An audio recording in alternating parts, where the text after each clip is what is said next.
Luca, let's get to our favorite segment of the week, game balls and game checks, before we spin it around the league and talk about the playoff picture. The Bills win the game today in Cleveland, 23-20.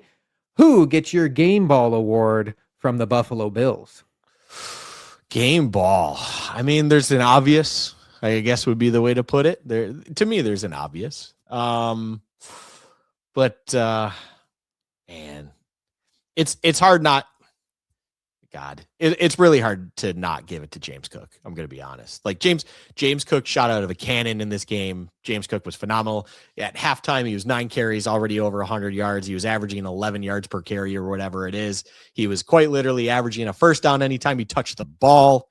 That is quite a feat to do in a half of football.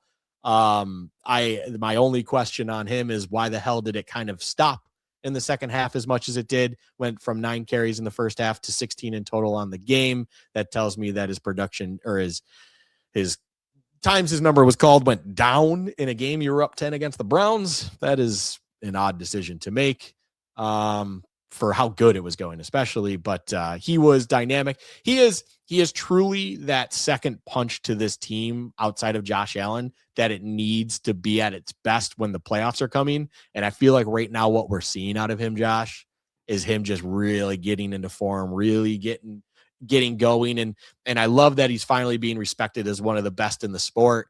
As he could be truly that key to making the run and getting over the hump that this team needs to, because all the runs and times going to the AFC Championship or divisional rounds of seasons past, the one thing was like it was all on Josh Allen's shoulder. There was no running game to complement it, whatever it was. It's like this will be the first postseason, thanks to what James Cook is doing week in, week out, where it's like defense game plans can't simply just circle 17. They truly need to make sure 4 is a relevant part of their game plan whenever the Bills are coming to town and or you're going to Buffalo to play them. It is a legit problem, and James Cook is as dynamic as it comes in this league now, it feels like. And for today's game especially, he gets my game ball. How many yards did he have today? 117 on the ground. Sorry. In the air, he added another 17 with 1 catch. I'm only asking because I'm looking at something right now. I'm doing quick math right now. So 1532. So he's at 1532 on the year. Yeah. And that puts him, Jonathan Taylor's at 1443. So he's 89 yards ahead of Jonathan Taylor, who plays tomorrow night. So right now he is currently the NFL rushing leader. If you're wondering why I was doing math, it's because I was looking at something that hadn't updated prior to week 16. All right, Luca, just to put a bow on the Lamar Jackson thing, he has not come back into the game. We assume by the time you hear this, you'll know what's going on with him. All the best to Lamar Jackson. Hopefully it's not serious. My Game Ball Award winner is going to be Jordan Poyer. I really thought about Gregory Rousseau. I really did. I felt him today. I felt like he really took over this game defensively when the Bills needed somebody to. Massive sacks, massive impact. What you want to see from Greg Rousseau, who does impact the game in multiple ways. But today it involved bringing the quarterback down to the ground multiple times, including killing a drive or two for the Browns. This one might be a little bit of nostalgia on my part, but holy cow, man, where would this team be without Jordan Poyer? With the way Taylor Rapp started playing this season, how unplayable he became, and then with DeMar Hamlin going on to IR so early, if Jordan Poyer wasn't here, there are no answers in the building. He and Tre'Davious White have been absolute saviors for this team. Jordan Poyer with an interception today, a tackle for a loss, and I'm trying to remember the play, excuse me, an interception today and a half of sack, but there was also a tackle for a loss that I wish I could remember more vividly, but that was actually the play that made me almost jump out of my seat, where I was like, that's Jordan Poyer, and he looks great out there. It's such a fun story, such a cool story. And, you know, I try not to be too romantic about sports because, as you remind me all the time, it's not a movie, it is sports. But if this was the iteration of the Bills that do get it done and do finally get to a Super Bowl championship, it will be so sweet to have Jordan Poyer and Tre'Davious White and Jordan Phillips involved in that ceremony, because those guys have been so much of the heartbeat of this team from the build since 2017 on. And congrats to Jordan Poyer. Another couple of guys I'd like to mention in the Game Ball Award is I would go with Spencer Brown and Deion Dawkins, because I will dispute the fact that Myles Garrett had a half a sack today. I thought that considering you're coming in against the best pass rusher in the sport, going for a record, the fact that his name wasn't called today, I have not watched the all 22, but I'm assuming the Bills tackles played very, very well. And the fact that they ran the ball as well as they did, I would assume they're playing very, very well. So I'd like to mention them as well. And then Dayon Walker, felt like we heard his name a lot today, batting balls down, getting a push. Yeah. Felt like it's been a while since we heard him. Worried about the rookie wall, but felt like you felt him out there a little bit today too. All right, Luka, with the good, there's got to be some bad. Who gets your game check award for the game today for the Bills? Whew, boy, there is only one guy and one guy only that I want to give this goddamn award to. Brandin Cooks. Not only do you get my game check award, you get my pink slip award. Get the F off my team. Keon, you still here, buddy? Yeah, like I mentioned it to you before we were recording, but I was finally going to give some positive shout outs to Keon Coleman that feels like in forever. And it's, hey, I need Keon and Gabe Davis active on this roster before Brandin Cooks. And on top of that, I need them just on this roster, period, before Brandin Cooks. Brandin Cooks no longer needs to be on this team. He can't do the one core thing you need him to do, the reason you brought him in, and that's catch a ball. Josh Allen keeps putting balls directly on his hands, both of them, and he refuses to even remotely try to trap it in first touch.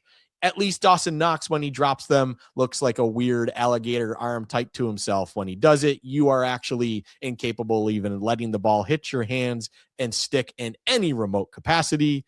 You are too useless and too old for me to care about you. I don't know how more cruel I can be. Get off my team. You are useless. I hate seeing you out there on this roster, wasting a spot that anyone else could be there. Why are you even out there before Mecole Hardman when he's active? I don't know. Just go away. Brandin Cooks, you get my game check award. I'm done with it. I'm with you. I feel like I wanted to give the Bills credit today because I feel like they are trying everything they can at wide receiver. When the inactives came out today and Gabe Davis and Keon Coleman were inactive, it was like, okay. So when you think about what the Bills wanted at wide receiver coming into this season, it was Keon Coleman, healthy scratch today. It was Curtis Samuel on IR. It was Elijah Moore, no longer on the team. And then it was Khalil Shakir and Joshua Palmer. So of the 5 guys they were building their wide receiver group around, only 2 of them remain.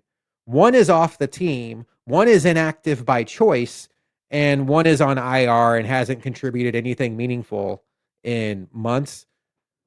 I can't believe I'm going to say this, Luka. When is Curtis Samuel coming back? Because here's the thing I know about Curtis Samuel. He's going to play for 5 minutes, make a pretty cool play, and then go away. But unlike the guy you just talked about, at least he catches the ball. At least he has hands that work. And he is legitimately fast, not I used to be fast 5 years ago. So can we get Curtis Samuel back? And I don't know if Keon Coleman does a better job than Brandin Cooks, but what I do know is you drafted this kid 33rd overall last year in the draft, and he can't beat out that guy. Curtis Samuel, 2 weeks in a row, has had a play clearly drawn up for him. They clearly have a plan for him, and both times he's dropped the ball. I said Curtis Samuel, Brandin Cooks. Brandin Cooks. And I don't know. I don't want to just say like, oh, 2 bad plays, let's write them off. It's not like the Bills can just afford to get rid of useful players. But to Luka's point, if you can't do the thing you're supposed to do, nothing else matters. And if this was a rookie who was getting open and then, he just happens to drop it, it'd be like, okay, stick with this kid. This is a veteran. Like, he's got to do the simple things. Yeah, I agree. It's time to be gone. My game check award winner, and it's funny because I was thinking of Brandin Cooks. Who did I had somebody picked out for this, and then I lost my train of thought. Give me 1 second here, Luka, while I pull this up, because I was looking at the box score and somebody stood out to me, and then all of a sudden I lost my train of thought. Okay. God. Back to the wide receiver pool. Joshua Palmer. What would you say you do here? I don't understand where, okay, I have even said it on the show. Joshua Palmer looks open a lot.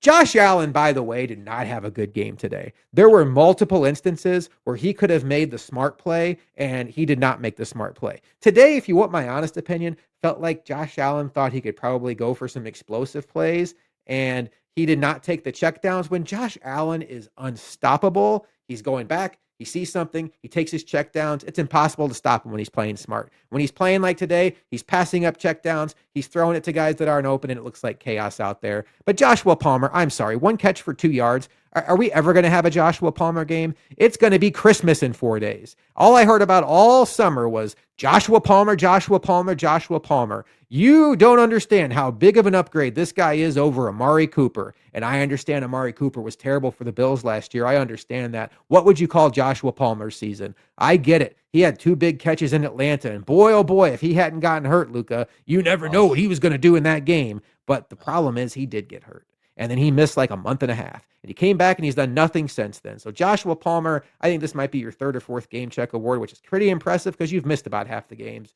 But Joshua Palmer gets the game check. Honorable mention to Michael Badgley. I'm sorry, dude. Like, how many chances are you going to get in the NFL and then you miss an extra point? I know we don't like to get mad at backups for being backups, but you're a kicker. Like, this is your shot. The Bills have 1 kicker gone for the year. The other one's out and may not be coming back soon. Like, you could be a kicker on a playoff team and extend your career, and you miss an extra point against the Browns. We'll give him the commentator curse to that one. If you're listening closely, Ian Eagle timed that one to absolute perfection, saying he was just on a roster until he missed an extra point. Bang, kick immediately happens, hits the post, and even JJ Watt goes, "Did you really just do that?" So we'll give you a little pass. I'm going to wrap it up for the clip on YouTube. And that is our look at game balls and game checks.